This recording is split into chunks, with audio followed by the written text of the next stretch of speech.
8772 Radio U. Thanks for waking up with us here on Radio U Mornings with Hudson and Aly and a special guest. He's put out so many amazing songs here on Radio U. Do You Really Love Me has been a big hit recently. And now it's time for a brand new song from Collington. Hey. Good morning. Welcome to Radio U Mornings.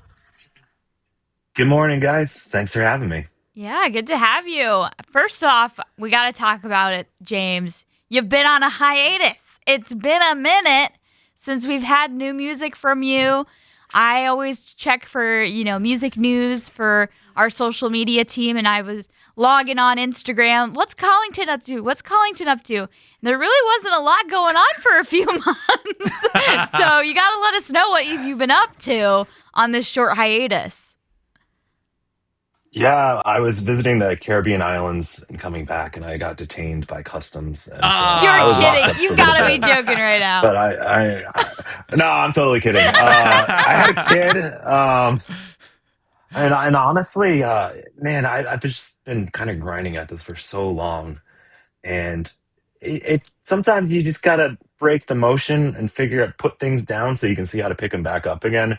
And for me, that meant I sold a ton of my guitars, and I just started throwing myself into photography because it felt like Nice. oxygen to me, and that started to go really well.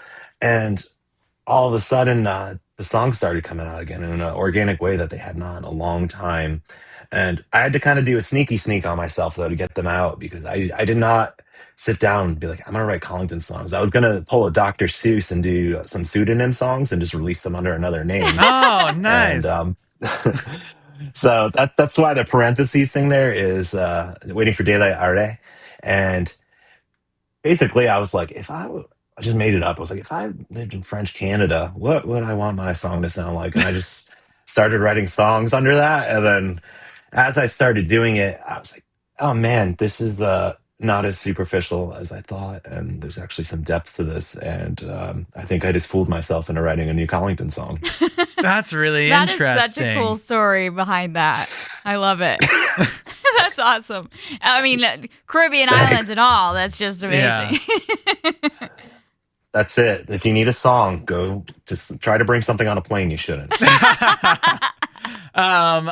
Speaking of like traveling, I was noticing that this song, Waiting for Daylight, has already premiered in the UK, which we're not jealous of or anything.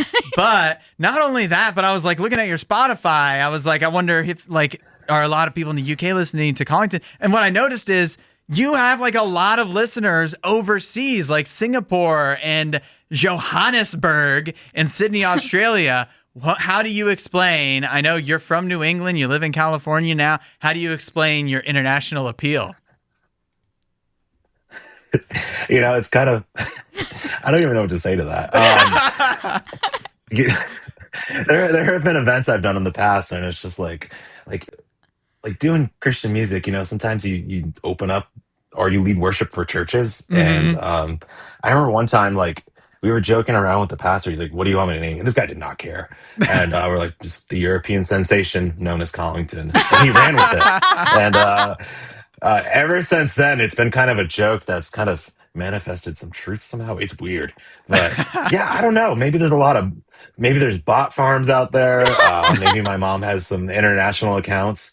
But yeah, the UK has always been super good to us. How did you even find out that our song was playing over there? Because it was on your Instagram. Yeah, it was on your Instagram that it was debuting early in the UK. We were like, oh, so I told you. Great. Yeah, okay. we were like, caught you. cool. Caught you. I told you I've been stalking Busted. the Instagram waiting for new music. I don't even know what I post on there. It's been bad. Yeah. That's awesome. At least somebody's posting for you. It may not be James. That's we don't it. know. Yeah. I mean, it's accurate. So. It's my Jim Carrey stunt double. So, James, I do need to know before we get to the new song. You are from New England. I'm decked out in Red Sox gear. I know you're a Red Sox fan too. How are you feeling going into we're about to start the baseball season? One of the things that got me into baseball is it's like just doing music and production oriented things, it's so nice to just not know what's going on during baseball. And so that's one of the reasons I like it. So I am a false fan, and like like, it's just so nice to go to an event where there's like energy and you're not thinking about what the sound guy's doing or like what's happening behind the scenes. And so for me, that's so exciting. And it can get kind of gnarly too. Like the first baseball game I went to, it was AAA game. So Red Sox versus Yankees, Uh-huh. AAA teams. And like, I remember that. Did I tell you this guy before? It With the doesn't sound bat? familiar.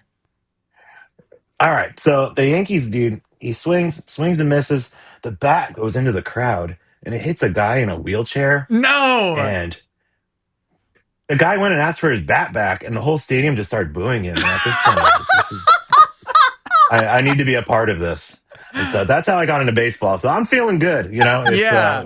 Fenway Park has beautiful obstructed views, and it will continue to stay that way. Yes. Beautiful obstructed views. Speaks like a true Red Sox Yeah. fan. You know what? I feel like that's a good way to be, because I say this all the time. It's actually crazy to be any sports fan, because at least 29 out of 30 years you end with heartbreak, you know? And it's a whole, it takes your whole life if you Yeah. follow it closely, and then you actually wind up sad almost all the time. So to just casually follow it is probably the best thing to do. That's it. I feel like that's like parenting advice too. It's like, just it's gonna be 29 years of heartbreaks. Just let them go casually. So, yeah. All right, now we need to know. We're going to play the brand new song, Waiting for Daylight. All right. Am I saying that right? I'm from Canada. I don't even know if I'm pronouncing the French Canadian part right. You're Canadian? Yeah. Come on, dude. You're like, why are I you didn't- wearing I a love Blue Canadians. Jays? I didn't grow up in the French Canadian part, so I just grew up reading it but not pronouncing it. That's okay, dude. That's amazing. We could be friends on Duolingo. Yeah, there we go. Are you taking French on Duolingo currently?